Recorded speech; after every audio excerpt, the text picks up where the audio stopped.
सब कुछ है अपने देश में, रोटी नहीं तो क्या। सब कुछ है अपने देश में, रोटी नहीं तो क्या। वादा लपेट लो जो लंगोटी नहीं तो क्या। सलाम, नमस्ते, सत श्री अकाल। मैं हूं आपके साथ हर्षिता मिश्रा और आप देख रहे हैं टाइम्स मेल। इस वक्त हमारे देश में महाकुंभ एक ऐसा आयोजन बन चुका है जिसके प्रचार के लिए केंद्र और राज्य ने करोड़ों रुपए पानी की तरह बहा दिए, जिसके प्रचार में मीडिया और साधु संतों को खड़ा कर दिया गया। खूब वाहवाही लूटी गई। प्रधानमंत्री अपने ही प्रचार में मस्त हैं, मुख्यमंत्री अपने मगन में मस्त होते हैं, साधु संत महात्मा हिंदुत्व के प्रचार में मस्त हैं, मीडिया अपने ही नशे में मस्त है। गोदी मीडिया मोनालिसा की नशीली आंखों में मस्त है। आईआईटी वाला गंजेड़ी बाबा चिलम चढ़ाकर मस्त है। सरकार डुबकी लगाने वाले लोगों को करोड़ों तक पहुंचाने में मस्त है। मतलब हर तरफ मस्त मस्त का माहौल है। लेकिन जब महाकुंभ में भगदड़ से लोगों की मौत हो जाती है तो इसकी जिम्मेदारी लेने के लिए ना तो योगी आदित्यनाथ आगे आते हैं, ना तो हमारे परम प्रतापी विश्वगुरु नरेंद्र मोदी जी सामने आते हैं, और ना ही हिंदुत्व के बड़े बड़े ठेकेदार सामने आते हैं। कुंभ में मोहतरमा मोनालिसा कारोबार करने आई थी और कारोबार करके निकल पड़ी।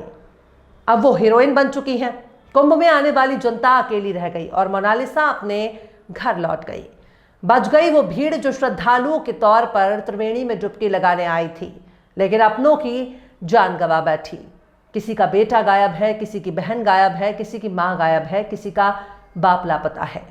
यानी किसी ना किसी शख्स का कोई ना कोई अपना गायब है।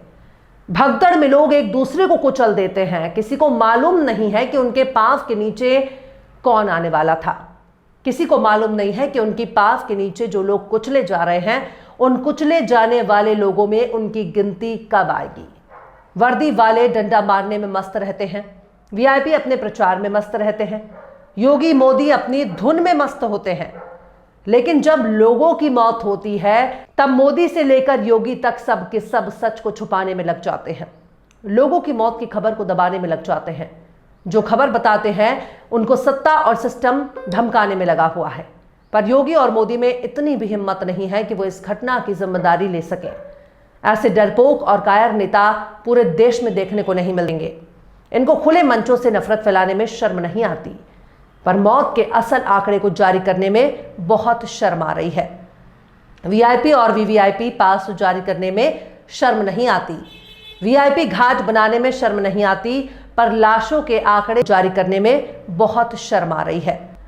दिल्ली का चुनाव प्रचार करने में शर्म नहीं आती, पर मौत के असल आंकड़े को जारी करने में शर्म आ रही है। दरअसल इनको शर्म की परिभाषा ही मालूम नहीं है, क्योंकि इनको सिर्फ और सिर्फ कुर्सी की परिभाषा याद है। इसी कुर्सी के लिए ही इन लोगों ने पूरे देश में नफरत के बीज बोए हैं। नफरत की जड़ यही लोग हैं, तो फिर इनको किस बात की शर्म? शर्म लाज हया से सब कुछ इन लोगों ने कुर्सी की खातिर घोल कर पी गए हैं। इनकी आंखों का पानी मर चुका है। ये वो गिद्ध बन चुके हैं जिनको लाशें देखकर शायद खुशी होती होगी, पर कसूर इनका नहीं है। सारा कसूर उसी जनता का है जिन्होंने इनको यहां तक पहुंचाया है, क्योंकि इनकी पहचान ही धर्म और नफरत की बुनियाद पर कायम है। लोग मरते हैं तो मरे, इनको झुटलाने में देर नहीं लगेगी। अगर पोर खुर भी जाएगी तो कैमरे के सामने दो चार आंसू बहा देंगे। आंसू अगर नहीं भी निकलते तो मीडिया बोल देगी कि योगी जी आंसू छलक पड़े। मीडिया कह देगी कि मोदी जी भावुक हो गए, योगी जी रो पड़े। मीडिया कह देगी कि मोदी जी का गला रूंध गया। ये सब कुछ एक तमाशेबाजी से ज्यादा कुछ भी नहीं है।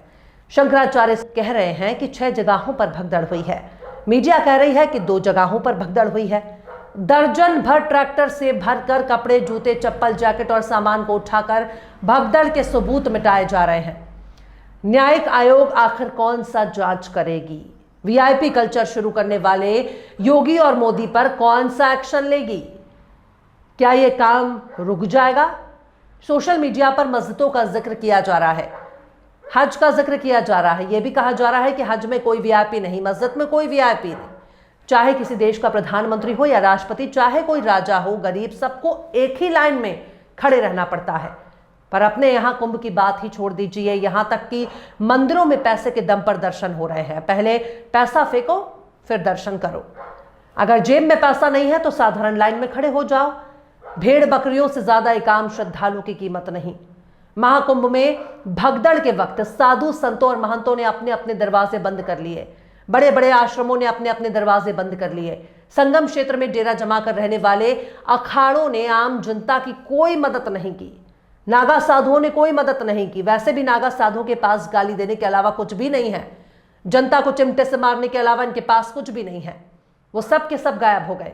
जो विश्व कल्याण की बात करते थे, कई सालों से हाथ उठाकर विश्व कल्याण करने वाले भी फरार नजर आ रहे हैं और कई सालों से नहीं नहाने वाले फुर हो चुके हैं। अपने सिर पर खेती करने वाले भी कहीं नजर नहीं आ रहे हैं, क्योंकि ये सब के सब अपना अपना प्रचार करने के लिए आए थे।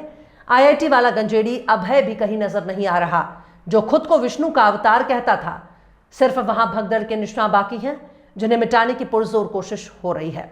योगी और मोदी को इससे कोई फर्क नहीं पड़ता। कुछ दिन तक लोग रोते रहेंगे, बिलखते रहेंगे, उसके बाद सब कुछ भूलकर फिर से नफरत की बात करेंगे। बात बात में सांप्रदायिक हो जाएंगे। कुंभ में आने वालों के लिए न टॉयलेट का इंतजाम है, न खाने पीने का इंतजाम। उनके सिर पर कोई छत नहीं, कोई टेंट नहीं। सबसे बुरे हालात तो कुंभ में आने वाली औरतों का हो रहा है, क्योंकि औरतों को नहाने के लिए कोई चार दीवारी नहीं है, कपड़े बदलने के लिए कोई जगह नहीं है। 15-15 किलोमीटर दूर पैदल इनको अकेला छोड़ दिया गया। इनको कोई पूछने वाला नहीं है।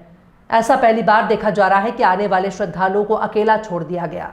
आज लोगों को आजम खान की याद आ रही है, जिसने 2013 में कुंभ कराया था, जिसने कोई तकलीफ नहीं होने दी।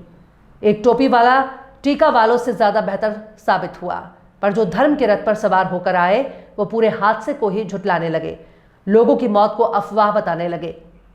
जिस वक्त यह हादसा हुआ उस वक्त भी मुख्यमंत्री आदित्यनाथ देश की सबसे बड़ी अल्पसंख्यक आबादी से उनके पूर्वजों के नाम पूछ रहे थे। मुसलमानों से पूछ रहे थे कि बताओ तुम्हारे पूर्वज राम थे या नहीं। इनको सबसे पहले दलितों और पिछड़ों से पूछना चाहिए कि उनके पूर्वज राम थे या नहीं। ईसाई और सिखों से पूछना चाहिए कि उनके पूर्वज राम थे या नहीं। जैन और बौद्धों से पूछना चाहिए कि उनके पूर्वज राम थे या नहीं। चलो कोई बात नहीं, कम से कम बाबा साहब भीमराव अंबेडकर से पूछना चाहिए कि उनके पूर्वज राम थे या नहीं। पर सवाल ये नहीं है कि मुख्यमंत्री के ओहदे पर बैठने वाला शख्स इतना सांप्रदायिक कैसे हो सकता है। सवाल यह है कि इतने बड़े हादसे के बाद भी एक मुख्यमंत्री के दिमाग से नफरत का कीड़ा बाहर ही नहीं निकल रहा। इतने बड़े हादसे के बाद भी वो दिल्ली चुनाव प्रचार के लिए ट्वीट कर रहे थे, केजरीवाल के लिए किए गए कामों का हिसाब ले रहे थे, पर अपने काम का हिसाब किसे देंगे? अपने राज्य का मालूम नहीं, फिर भी दूसरे राज्यों की बात कर रहे हैं। यही हाल मोदी जी का है। वो भी दिल्ली चुनाव में मस्त हैं, पर कुंभ में कितने लोग मारे गए, मरने वालों की तादाद कितनी है, इसकी जानकारी देने वाला कोई मौजूद नहीं।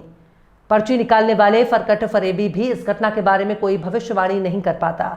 दोनों आंखों से सुर हो चुके एक शंकराचार्य इस बार कुंभ में कुछ बड़ा करने की बात कर रहे थे, इतिहास बदलने की बात कर रहे थे, पर कोई नहीं बता रहा कि आखिर इस घटना के लिए कौन जिम्मेदार है। जिस प्रयाग के महाकुंभ में मुस्लिमों के खिलाफ बॉयकॉट की मुहिम शुरू की जा रही थी, उसी इलाहाबाद के मुसलमानों ने अपने घर के दरवाजे खोल दिए। इस घटना के बाद जब मदद के लिए सारे दरवाजे बंद थे, तब मस्जिदों और मदरसों ने अपने दरवाजे खोल दिए। इनके रहने, खाने पीने और आराम के लिए इंतजाम हो रहा है, पर शायद ही कच्छे वाली गैंग को ये सब देखने के बाद सुकून मिलता हो। लेकिन इसे ही गंगा जमुनी तहजीब कहा जाता है, जिसे शायद योगी और मोदी नहीं समझ सकते। फिलहाल इस खबर में बस इतना ही। इस खबर को आप हमारे साथी शम्स तबरेज की कलम से सुन रहे थे। इस बार कुंभ हादसे पर आप क्या सोचते हैं? अपनी राय कमेंट करके जरूर बताइए और बेबाक, निष्पक्ष, स्वतंत्र पत्रकारिता को सपोर्ट करने के लिए आप हमारे चैनल टाइम्स मेल को जरूर से सब्सक्राइब करें और हाँ, बेल आइकन की घंटी वाली बटन आप जरूर से दबा दें, ताकि आपको हमारे आने वाले नए वीडियो की नोटिफिकेशन फौरन ही मिल जाए। फिर मिलते हैं किसी और वीडियो में एक नई खबर के साथ। हर्षिता मिश्रा को दीजिए इजाजत। जय हिंद। अगर अभी तक आपने हमारे चैनल टाइम्स मेल को सब्सक्राइब नहीं किया है तो जल्दी से सब्सक्राइब कर दें और बेल आइकन भी प्रेस कर दें।